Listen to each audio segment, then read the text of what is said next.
आणि यानंतर पुढची एक महत्त्वाची मोठी बातमी आता आपण बघणार आहोत। ठाणे मनसे अध्यक्ष अविनाश जाधव यांनी केलेल्या मारहाणीचा आता सीसीटीव्ही फुटेज समोर आलेला आहे।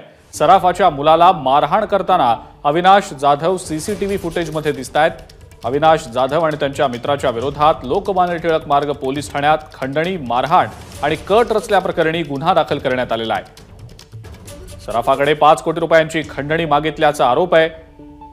जाधव यांचे मित्र वैभव ठक्कर यांना हिशोबासाठी सराफानं बोलावलं असताना जाधव यांनी तिथं सराफाच्या मुलाला मारहाण केलेली होती। त्यावेळेला जाधव यांनी उचलून नेण्याची आणि नुकसान करण्याची धमकी देऊन जैन यांना 5 कोटी रुपयांसाठी धमकावल्याचा आरोप तक्रारीमध्ये करण्यात आलेला आहे।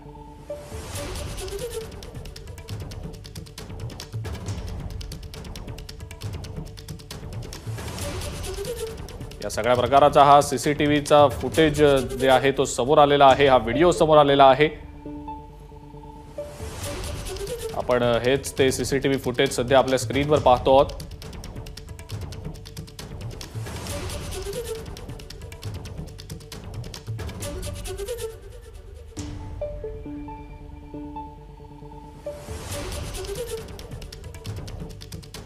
स्वतः अविनाश जाधव सध्या आपल्या सोबत आहेत फोन लाईनवरनं। त्यांची या संदर्भातली प्रतिक्रिया जाणून घेऊया। अविनाशजी, सीसीटीव्ही फुटेज देखील समोर आलेला आहे, मारहाणीचा व्हिडिओ समोर आल्याचं बोललं जात आहे, आपली पहिली प्रतिक्रिया?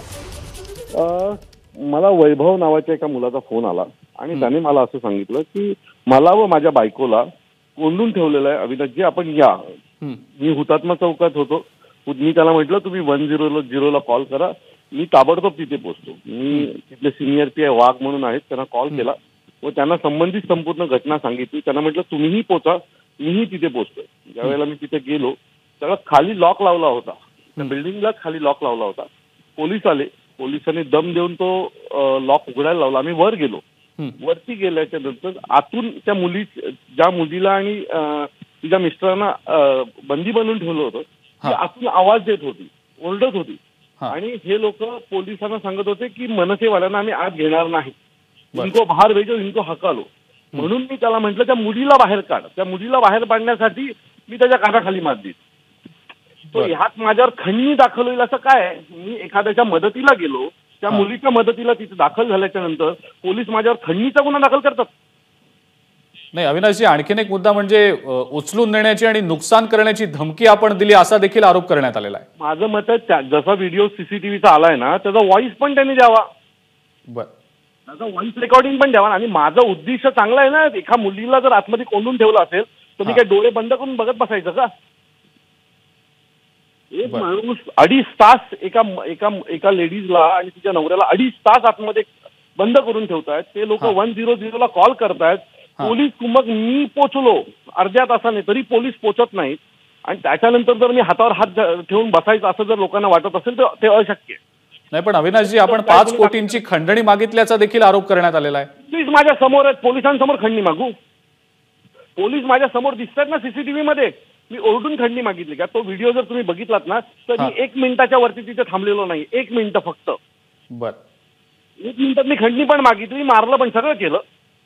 अहो साहेब, किमान आपल्याला कळलं पाहिजे की आपण काय लिहितो।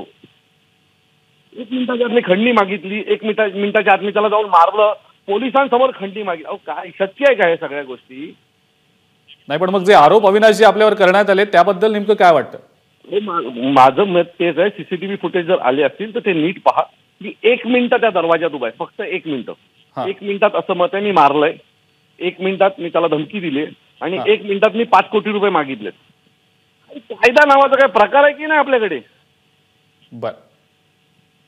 ठीक आहे, मुद्दा कळला आपला। अविनाशजी, खूप खूप धन्यवाद। आपण एबीपी माझाशी बोललात आणि प्रतिक्रिया दिलीत त्याबद्दल। अविनाश जाधव होते आपल्यासोबत, मनसेचे ठाणे जिल्हाध्यक्ष। आणि या सीसीटीव्ही फुटेजमध्ये जे दिसतंय, आवाज देखील ऐकवला जावा अशी मागणी त्यांनी केलेली आहे। जे आरोप आहेत ते देखील खोटे असल्याचं त्यांचं म्हणणं आहे। एबीपी माझा, उघडा डोळे बघा नीट।